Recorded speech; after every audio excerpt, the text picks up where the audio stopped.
오늘에게 주신 하나님의 말씀은 구약성경 사무엘상 17장 33절부터 36절 말씀입니다. 사울이 다윗에게 이르되 네가 가서 저 블레셋 사람과 싸울 수 없으리니 너는 소년이요 그는 어려서부터 용사임이니라. 다윗이 사울에게 말하되 주의 종이 아버지 양을 지킬 때에 사자나 곰이 와서 양떼에서 새끼를 물어가면 내가 따라가서 그것을 치고 그 입에서 새끼를 건져내었고 그것이 일어나 나를 해하고자 하면 내가 그 수염을 잡고 그것을 쳐 죽였나이다.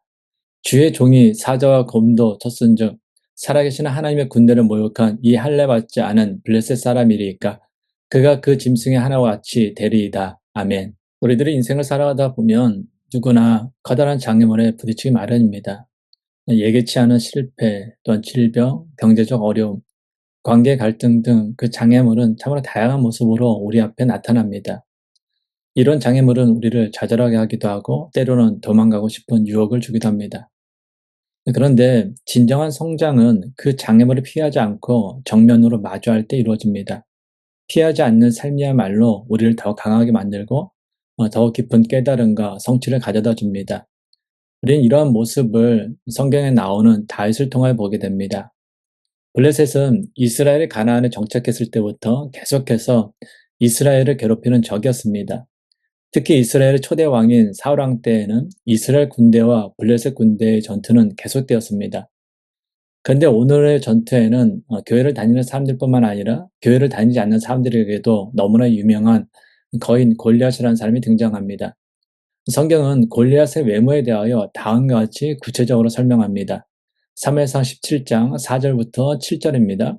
블레셋 사람들의 진영에서 싸움을 도두는 자가 왔는데 그의 이름은 골리앗이요 가드 사람이라. 그의 키는 6규빗 한 뼘이요 머리에는 노투구를 썼고 몸에는 비늘 갑옷을 입었으니 그 갑옷의 무게가 놋 5천 세겔이며 그의 다리에는 놋 각반을 쳤고 어깨 사이에는 놋 단창을 메었으니 그 창자루는 배틀째 같고 창날은 철 600세겔이며 방패 든 자가 앞서 행하더라. 골리앗의 키는 6규빗 한 뼘이었습니다. 한 규빗은 팔꿈치에서 가운데 손가락 끝까지의 길이로 약 45cm에서 45.6cm 정도 됩니다. 그러므로 골리앗의 키는 대략 3m 정도가 될 것입니다. 그리고 머리에는 노트구를 썼고 몸에는 비늘갑옷을 입었습니다. 그가 입은 갑옷의 무게는 약 60kg에 달했습니다. 또한 다리에는 놋각반을 쳤고 어깨 사이에는 놋 단창을 메었습니다. 그리고 쇠창날은 약 7kg에 달했습니다. 이처럼 골리앗은 3m가 넘는 거인인데다가 머리부터 발끝까지 번쩍이는 청동 갑옷을 무장하고 양손에 칼과 창을 들었습니다. 그런 골리앗은 누가 싸워도 절대로 짓지 않을 것 같은 절대 강자처럼 보였습니다. 반면 골리앗 앞에 서 있는 다윗은 너무나 보기에도 약해 보였습니다. 사무엘상 17장 38절부터 40절입니다. 이에 사울이 자기 군복을 다윗에게 입히고 노투구를 그의 머리에 씌우고 또 그에게 갑옷을 입히매 다윗이 칼을 군복 위에 차고는 익숙하지 못하므로 시험적으로 걸어보다가 사울에게 말하되 익숙하지 못하니 이것을 입고 가지 못하겠나이다 하고 곧 벗고 손에 막대기를 가지고 시내에서 매끄러운 돌 5을 골라서 자기 목자의 제국 곧 주머니에 넣고 손에 물매를 가지고 블레셋 사람에게로 나아가니라. 다윗은 보시는 것처럼 투구도 쓰지 못하고 갑옷도 입지 못하며 칼도 익숙하지 않은 사람이었습니다. 그가 익숙하게 다룰 수 있는 것은 막대기 하나와 5개의 돌멩이가 전부였습니다. 객관적인 전력으로만 보면은 골리앗과 다윗의 싸움은 처음부터 상대가 되지 않는 싸움이었습니다. 누가 보더라도 골리앗이 승리하는 것이 너무나 당연해 보였습니다. 그런데 결과는 우리가 너무나 잘 아는 것처럼 다윗이 승리합니다. 사무엘상 17장 49절입니다. 손을 주머니에 넣어 돌을 가지고 물배로 던져 블레셋 사람의 이마를 치매 돌이 그의 이마에 박히니 땅에 엎드러지니라. 다윗과 골리앗의 싸움은 모두의 예상을 깨고 다윗이 승리하였습니다. 그것도 너무나 싱겁게 다윗이 돌멩이 하나로 3m가 넘는 거인 골리앗을 너무나 쉽게 무너뜨렸습니다. 특히 성경은 거인 골리앗과의 싸움에서 승리한 다윗의 손에는 칼이 없었다라고 증거합니다. 사무엘상 17장 50절입니다. 다윗이 이같이 물매와 돌로 블레셋 사람이 이기고 그를 쳐 죽였으나 자기 손에는 칼이 없었더라. 당시 전쟁에서 승리하기 위해서는 칼은 필수품이었습니다. 칼을 잘 사용하는 사람이 전쟁에서 승리할 수 있었습니다. 그런데 다윗의 손에는 칼이 없었습니다. 그럼에도 불구하고 다윗은 사울 왕은 물론 모든 이스라엘 군사들이 두려워하기만 한 그 거인 골리앗을 무찔렀습니다. 그럼 어떻게 다윗은 골리앗이라는 그 인생의 커다란 장애물 앞에서 물러서지 않았을 뿐만 아니라 돌멩이 하나로 그 거인 골리앗을 쓰러뜨릴 수 있었을까요? 반대로 그렇다면 왜 어린 소년 다윗이 돌멩이 하나로 쓰러뜨린 그 골리앗 앞에서 사울 왕과 이스라엘 군사들은 맞서 싸우려고 하지 않고 오히려 두려움에 벌벌 떨면서 그렇게 비겁한 모습을 보였을까라는 것입니다. 다윗과 사울 왕을 비롯한 이스라엘 군사들의 차이는 과연 무엇이었을까요? 오늘 보면 33절입니다. 사울이 다윗에게 이르되 네가 가서 저 블레셋 사람과 싸울 수 없으리니 너는 소년이요 그는 어려서부터 용사입니라. 사울 왕은 골리앗과 싸우겠다는 다윗에게 너는 골리앗과 싸울 수 없다. 너는 골리앗과 싸우면서 절대로 이길 수 없다라는 매우 부정적인 말을 했습니다. 그리고 다윗이 골리앗과의 싸움에서 절대로 승리할 수 없는 이유에 대하여 사울 왕은 너는 소년이요 골리앗은 용사이기 때문이다라고 하였습니다. 무슨 말입니까? 네가 지금 가진 조건으로는 절대로 골리앗이라는 커다란 장애물을 이길 수 없다라는 것입니다. 그런데 사실 이것은 다윗에게만 해당되는 말이 아니었습니다. 사울 왕과 이스라엘 군사들은 골리앗과 같이 수많은 전쟁터에서 적들과 전투하기 위해 훈련한 용사들입니다. 전투의 경험이 많은 용사들이었습니다. 그러므로 사울 왕의 말대로라면 다윗은 소년이니까 골리앗과 싸울 수 없다라고 하지만 사울 왕 자신이나 이스라엘 군사들은 골리앗과 맞서 싸워야 했습니다. 그런데 현실은 그렇지 않았습니다. 사무엘상 17장 11절입니다. 사울과 온 이스라엘이 블레셋 사람의 이 말을 듣고 놀라 크게 두려워하니라. 누구든지 나와 싸워서 승리하면 너의 종이 되겠다라는 골리앗의 도전에 사울 왕도 이스라엘 군사들 중에 그 누구도 나서지 못했습니다. 오히려 사울 왕과 모든 이스라엘 군사들은 두려움 가운데 벌벌 떨었습니다.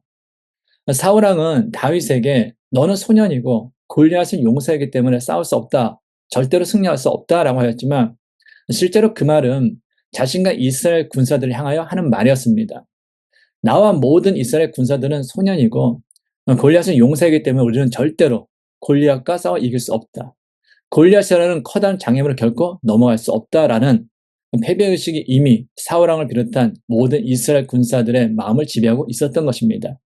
그래서 사울 왕을 비롯한 이스라엘 군사들 중 그 누구도 하나님의 이름을 조롱하며 자신들을 조롱하는 골리앗 앞에 나서지 못한 것입니다.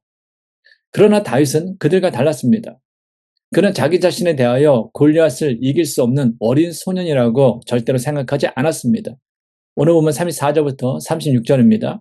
다윗이 사울에게 말하되 주의 종이 아버지의 양을 지킬 때에 사자나 곰이 와서 양떼에서 새끼를 물어가면 내가 따라가서 그것을 치고 그 입에서 새끼를 건져내었고 그것이 일어나 나를 해하고자 하면 내가 그 수염을 잡고 그것을 쳐 죽였나이다. 주의 종이 사자와 곰도 쳤은즉 살아계신 하나님의 군대를 모욕한 이 할례받지 않은 블레셋 사람이리까 그가 그 짐승이 하나와 같이 되리이다. 다윗은 골리앗과의 싸움에서 절대로 이길 수 없다라고 말하는 사울 왕에게 자신이 양을 지키기 위해서 사자와 곰과 싸워 이긴 경험에 대해 말하며 하나님의 군대를 모욕한 골리앗 역시 그 짐승이 하나같이 될 것이다라고 담대하게 말하였습니다. 다윗의 고백에서 우리가 알 수 있는 것은 다윗에게는 패배의식이 없었다라는 것입니다. 그는 과거에도 많은 장애물을 만났습니다. 그 중에는 어린 목동인 자신이 감당하기에는 너무나 벅찬 사자와 곰과 같은 커다란 장애물도 있었습니다. 그러나 결국 다윗은 그것들과의 싸움에서 승리했습니다. 그렇게 다윗은 지금 자기 앞에 서 있는 거인 골리앗이라는 장애물도 당연히 물리칠 수 있다라고 선언한 것입니다. 사울 왕의 말대로 다윗은 투고도 쓰지 못하고 갑옷도 입지 못하며 칼도 제대로 사용할 줄 모르는 어린 소년이었습니다. 그러나 다윗의 말에는 골리앗에 대한 두려움이나 무서움이 전혀 없었습니다. 오히려 지금 골리앗에 대한 두려움과 무서움으로 가득한 사람들은 사울 왕 자신과 이스라엘 군사들이었습니다. 그들은 자신들이 두렵고 무섭기 때문에 다윗에게 너도 싸우지 말라라고 말렸던 것입니다. 어쩌면 자신들의 두려움과 그 비겁함을 합리화하기 위해서 다윗에게도 거인 골리앗과 싸우지 못하도록 막은 것입니다. 1세기 기독교의 가장 영향력 있는 상담자라고 할 수 있는 폴 툴리니에라는 분이 있습니다. 그는 그의 책 강자와 약자에서 강자와 약자에 대하여 다음과 같이 설명합니다. 강자나 약자나 처음부터 따로 있는 것이 아니라는 것입니다. 사실상 그들은 모두 약자라는 것입니다. 소위 우리가 말하는 강자들은 자신의 약점을 인정하지 않고 감추며 실패와 실수를 무시하고 또한 성공을 지나치게 과장하면서 스스로를 과시하는 자들이다라는 것입니다. 또 우리가 보는 약자들은 자신의 강점을 무시하고 좌절하며 성공과 성취조차도 지나치게 위축하고 스스로를 과소평가하는 자로서 이 둘은 모두 약함의 문제를 가진 사람들이다라는 것입니다. 사실 강자나 약자는 모두 약함과 불안, 두려움이 그들의 심리 전면에 깔려 있습니다. 그런데 강자는 그것을 감추는데 성공한 사람들이고 약자는 그것을 감추지 못하고 들키거나 드러난 자들이라는 그 차이밖에 없다라는 것입니다. 그렇습니다. 태어날 때부터 강자로 태어나는 사람은 없습니다. 모든 사람은 참으로 연약한 존재입니다. 그럼에도 불구하고 어떤 사람은 강자가 되고 어떤 사람은 약자가 되는 이유는 자기 자신을 바라보며 대하는 생각의 차이에서 비롯되는 것입니다. 사울 왕과 이스라엘 군사들처럼 골리앗이라는 커다란 장애물을 만났을 때 어린 소년과 같이 약한 내가 어떻게 저 거인 골리앗을 이길 수 있어? 나는 절대로 저 거인 골리앗을 이길 수 없어. 라는 그 패배의식에 지배당하면 그는 자기 자신을 스스로 위축하게 만들어 스스로 약자가 되는 것입니다. 그래서 이런 사람들은 강자에게는 한없이 약하고 약자에게는 자신이 당한 것을 보상받으려는 그 심리 때문에 더 악하게 하고 강한 척 하게 되는 것입니다. 그러므로 인생을 살아가다가 커다란 장애물 앞에서 물러서지 않고 당당하게 맞서려면 무엇보다도 먼저 자기 자신을 스스로 위축되게 만들어 스스로 약자로 만들어서는 안 됩니다. 성경은 우리에 대하여 다음과 같이 증거합니다. 창세기 1장 26절부터 28절입니다. 하나님이 이르시되 우리의 형상을 따라 우리의 모양대로 우리가 사람을 만들고 그들로 바다의 물고기와 하늘의 새와 가축과 온 땅과 땅에 기는 모든 것을 다스리게 하자 하시고 하나님이 자기 형상 곧 하나님의 형상대로 사람을 창조하시되 남자와 여자를 창조하시고 하나님이 그들에게 복을 주시며 하나님이 그들에게 이르시되 생육하고 번성하여 땅에 충만하라 땅을 정복하라 바다의 물고기와 하늘의 새와 땅에 움직이는 모든 생물을 다스리라 하시니라. 아멘. 우리는 하나님의 형상대로 창조된 사람들입니다. 우리는 하나님으로부터 생육하고 번성하여 땅에 충만하라 땅을 정복하라 바다의 물고기와 하늘의 새와 땅에 움직이는 모든 생물을 다스리라는 복을 받은 사람들입니다. 그럼에도 사람들 중에는 자신의 능력을 과소평가함으로 하나님께서 지으신 그 목적대로 살지 못하는 경우가 너무나 많습니다. 깊은 산마을 한 소년이 뾰족뾰족한 산꼭대에 올랐습니다. 소년은 바위 틈 사이에서 새 둥지를 보았는데 거기에는 커다란 새알이 있었습니다. 소년은 좋았구나 하고 그 새알을 가지고 집으로 내려왔습니다. 그리고 닭장 속에 그 새알을 넣어두었습니다. 암탉은 자기 알과 함께 그 새알도 잘 품어두었습니다. 얼만큼 지난 후 다른 알과 함께 그 새알도 부화되어 새 생명들이 나왔습니다. 그런데 노란 병아들과는 달리 그 큰 새알에서 나온 병아리는 유독 거무칙칙하고 덩치도 컸습니다. 암탉은 참 별일도 있다. 어디서 저런 별종이 다 나왔노? 라고 말했습니다. 어미닭은 어린 병아들에게 모이 주워 먹는 법, 물 먹는 법, 지렁이가 많은 곳, 벌레가 많은 곳 이것처럼 닭으로 행복하게 살아가는 인생법이 아닌 닭생법을 잘 가르쳐 주었습니다. 별종인 그 병아리도 다른 병아리들과 같이 닭생법에 따라 뒷걸음질로 땅을 헤쳐 지렁이도 벌레도 잡아먹고 살았습니다. 그러다 세월이 흘렀습니다. 병아리들은 잘 자랐습니다. 별종인 그 병아리는 다른 병아리보다 훨씬 크고 윤기 나는 검은 깃털과 투명한 두눈을 가진 중닭이 되었습니다.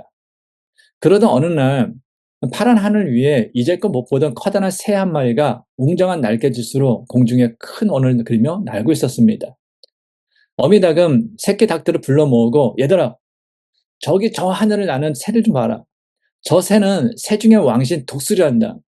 저 새 같으면 모두 꼭꼭 숨어야 한다라고 신신당부했습니다. 그런데 별종인 그 검고 덩치 큰 닭이 엄마 우리도 새는 새잖아요. 우리는 저 새처럼 날 수 없나요? 라고 어미닭에게 물었습니다. 그러자 어미닭은 얘야, 송충이나 솔잎 먹고 사는 법이야. 아예 그런 생각이랑 꿈도 꾸지 말아라. 저 새는 새 중의 왕인 독수리이고 우리는 닭이야, 닭. 그러니 그저 닭생법대로 사는 것이 제일인 게야. 그리고 또다시 많은 세월이 흘렀습니다. 깊은 산마을 닭장 속에는 아직도 그 이상한 닭 한 마리가 있습니다. 투명하던 눈빛은 사라지고 개슴츠레진 눈, 검고 큰 덩치에 날개가 축 처진 닭입니다. 생기기는 꼭 독수리같이 생겼는데 하는 짓은 영락없는 닭입니다. 석양에 붉게 물든 어느 날 저녁 무렵 그 이상한 닭은 쓰러져 고단한 닭으로서의 생을 마치고 죽었습니다. 여러분들 생각하는 것처럼 이 이야기에 나오는 별난 닭은 닭이 아닌 독수리입니다. 그런 독수리의 위대한 능력을 가졌음에도 불구하고 스스로 자신을 닭이라 생각하므로 자신에게 주어진 위대한 능력을 한 번도 사용하지 못하고 죽었습니다. 여기서 또 우리 잊지 말아야 할 것은 여기에는 독수리에 태어난 그를 닭이라고 이야기하며 그가 가진 능력의 한계를 정한 어미닭의 영향도 매우 크게 작용했다라는 것입니다. 마찬가지로 하나님께서는 우리에게 이 땅에 있는 모든 것을 다스릴 수 있는 능력을 주셨습니다. 그런데 인생의 장애물이 아무리 크다 할지라도 어떻게 우리가 두려움 가운데 아무것도 하지 않고 벌벌 떨고 있을 수 있습니까? 그럴 수는 없는 것입니다. 오히려 세상을 살아가다가 커다란 장애물을 만나면 그것은 우리가 그것을 어떻게 정복하고 다스리는지 확인하시려는 그 하나님의 테스트라고 생각해야 합니다. 그때 우리는 하나님의 형상을 닮은 하나님의 사람으로서 인생의 장애물을 향하여 나는 만군의 여호와 이름, 나를 창조하시고 나를 하여금 생육하고 번성한 땅에 충만하라, 땅을 정복하라, 모든 생물을 다스리라고 말씀하신 그 하나님의 이름으로 나아가노라라고 담대하게 외치며 맞서 싸워야 하는 것입니다. 그리고 여기에는 남녀의 차이가 없습니다. 하나님께서는 남자 여자 모두 하나님의 형상대로 창조하시고 남자와 여자 모두에게 생육하고 번성하여 땅에 충만하라, 땅을 정복하라, 모든 생물을 다스리라고 복을 주셨기 때문입니다. 그러므로 여자니까, 나는 여자니까 남자보다 능력이 약해, 능력이 못해 라고 자신의 한계를 스스로 정하지 마십시오. 또한 우리가 가진 그 능력의 한계를 다른 사람들이 정할 수도 없는 것입니다. 우리는 각자 하나님께서 주신 능력을 가지고 이 세상에 태어난 사람이기 때문입니다. 그러므로 다른 사람들이 넌 할 수 없어, 넌 절대로 할 수 없어, 너의 환경이 어떠니까, 너의 성질이 어떠니까, 네가 배운 것이 어떠니까, 나는 그것으로 겉으로 드러나는 그 조건 가지고 나의 한계를 정한다 할지라도 그 유혹에 넘어가지 마십시오.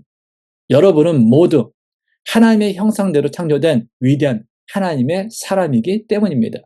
시편 8편 5절입니다. 그를 하나님보다 조금 못하게 하시고 영화라 종기로 관을 씌우셨나이다. 이 얼마나 놀라운 일입니까? 하나님께서 우리를 하나님보다 조금 못하게 지으셨습니다. 그리고 우리에게 영화와 존귀로 관을 씌우셨습니다. 즉 하나님이 우리를 지으시고 우리에게 영화와 존귀로 관을 씌우셨다는 것입니다. 하나님께서는 이처럼 우리를 존귀한 존재로 만드셨습니다. 그럼에도 왜 사람들이 자신을 하찮게 여기고 장애물을 만나면 위축되고 스스로를 약자로 만듭니까? 그 이유 중에 하나는 자신과 다른 사람을 끊임없이 비교하기 때문입니다. 사람들이 자기 자신을 바라보는 데에는 두 가지의 시선이 있습니다. 하나는 상대적인 기준을 가지고 바라보는 것이고 다른 하나는 절대적인 기준을 가지고 바라보는 것입니다. 그런데 우리를 끊임없이 낙심시키고 좌절시키는 것은 상대적인 기준을 가지고 자기 자신을 바라보기 때문입니다. 다른 사람과 재력을 비교하고 학력을 비교하고 외모를 비교합니다. 그러다가 스스로 자기 자신을 열등한 존재로 비하시키면서 낙심하고 좌절합니다. 그러니 세상을 살아가다가 조그마한 장애물을 만나도 두려워하고 불안해하고 맞서 싸워볼 생각조차 하지 못하는 것입니다. 그러나 우리는 다른 사람들과 비교할 존재가 아닙니다.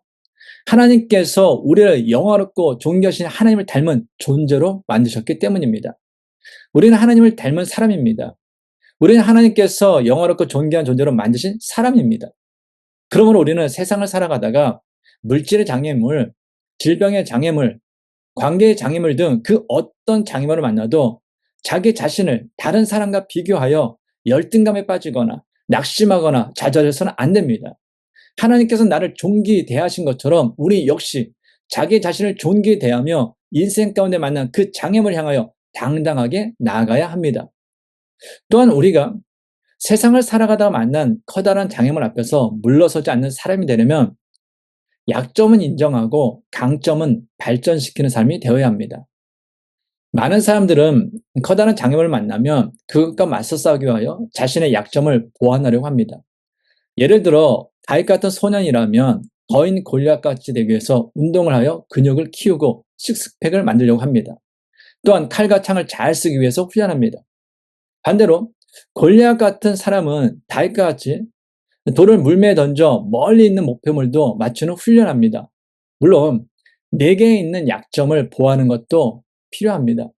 그러나 이보다 더 중요한 것은 내게 있는 약점을 있는 그대로 인정하고 받아들이는 것입니다. 시편 8편 4절입니다. 사람이 무엇이기에 주께서 그를 생각하시며 인자가 무엇이기에 주께서 그를 돌보시나이까. 여기에 나오는 사람은 히브리어로 에노스입니다. 그 뜻은 깨어지기 쉬운 존재, 부패하기 쉬운 존재, 낡아 떨어지기 쉬운 존재라는 뜻입니다. 쉽게 더럽혀지고 쉽게 부서지고 쉽게 깨질 수 있는 그런 존재가 바로 사람입니다. 이런 사람이 무엇이기에 하나님께서 나를 생각하셨느냐는 말입니다. 또한 인자라는 말은 히브리어로 벤 아담, 즉 흙의 사람이라는 뜻입니다. 흙에서 지음받아 흙으로 돌아갈 수밖에 없는 연약한 인생이라는 말입니다. 이러한 사람이 무엇이기에 하나님께서 돌보셨냐는 말입니다. 그렇습니다. 사람은 참으로 연약한 존재입니다. 그럼에도 오늘 우리들이 이렇게 살 수 있는 것은 하나님께서 수많은 피조물들 가운데 우리를 특별히 사랑하셔서 항상 우리를 생각하시며 항상 우리를 돌보시기 때문입니다.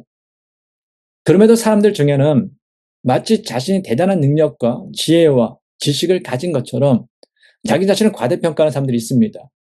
그래서 마치 하나님 없이도 스스로 살 수 있는 것처럼 착각하며 살아가는 사람들이 있습니다. 그래서 하나님의 손길을 거부합니다.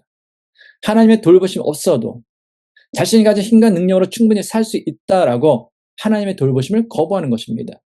그러나 그들이 아무리 세상에서 막강한 권력과 막대한 부와 위대한 능력을 가졌다 할지라도 그들은 그 누구도 피할 수 없는 죽음이라는 가장 커다란 장애물 앞에 절망하며 두려움과 불안함 가운데 무너질 수밖에 없습니다.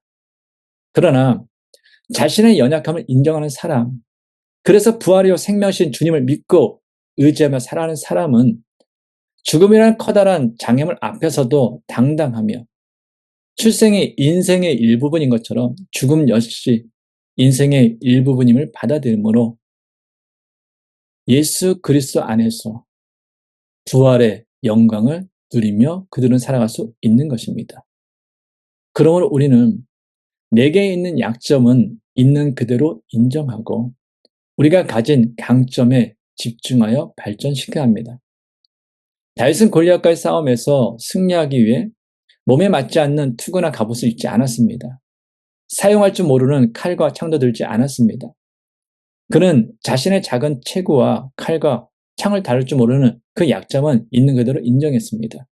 그리고 다윗은 소년으로서, 양치기로서 누구보다도 자신이 잘 할 수 있는 강점인 돌과 물매를 가지고 골리앗이라는 그 커다란 장애물을 향하여 담대하게 나아갔습니다. 그 결과 소년 다윗은 용사 골리앗을 무너뜨리고 승리하였습니다.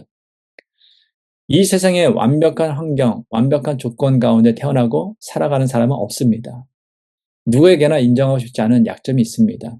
그러나 자신의 약점에 대하여 원망하고 불평하며 다른 사람이 가진 강점을 부러워한다고 해서 달라지는 것은 아무것도 없습니다. 오히려 패배감에 사로잡혀 자기 자신을 스스로 힘들게 하고 약점으로 만들 뿐입니다.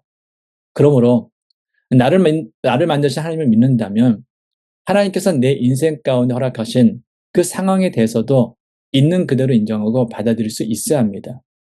그때 하나님께서 나에게 주신 강점을 발견할 수 있습니다.